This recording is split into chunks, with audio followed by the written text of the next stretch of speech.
Friends आपण मानक स्वागत आपणकर प्रिय YouTube channel MJ smile world को आज अपडेट टी आपण मान पय रही पंचम और अष्टम श्रेणी रे जदि पिलाटी आपणकर फेल होउची तापई आपणकर नुआ नियम कौन रही तो फास्ट आप ट्वीट टी देखु नित्यानंद खंड जी आपणकर अच्छा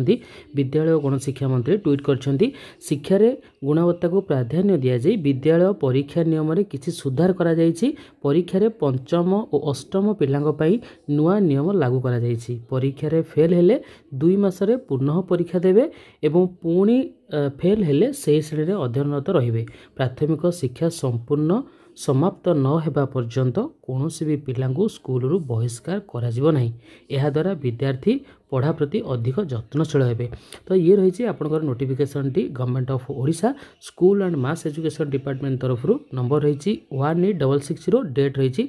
9 जुलाई 2000 देखो आपनकर जो रही Odisha right of children to free and compulsory education rules 2010 से किसी रूल्स आपनकर इंसर्टेड करा जायछि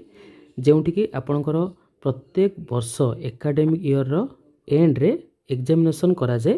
5th एवं 8th क्लास रो एग्जामिनेशन रे जदि पिलाटी आपनकर फेल हुए तो बर्तमान आपनकर जेउ डेट रु रिजल्ट डिक्लेरेशन हेथिबो तार 2 मास मध्य आपनकर री एग्जामिनेशन करा जिवो एवं पिलाटी जे सेतरे पास हुए नेक्स्ट क्लास को प्रमोशन हेबो जदि पिलाटी से एग्जाम रे आपनकर फेल हे जाए देन से क्लास रे आपनकर पुणी आउ थे कंटिन्यू करिवो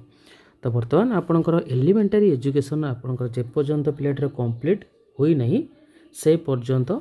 से स्कूल रु विदा करा जीव नहीं ठीक अच्छे तो ये रही टोटाल आपनकर notification T government of Odisha school and mass education department तरफ धन्यवाद।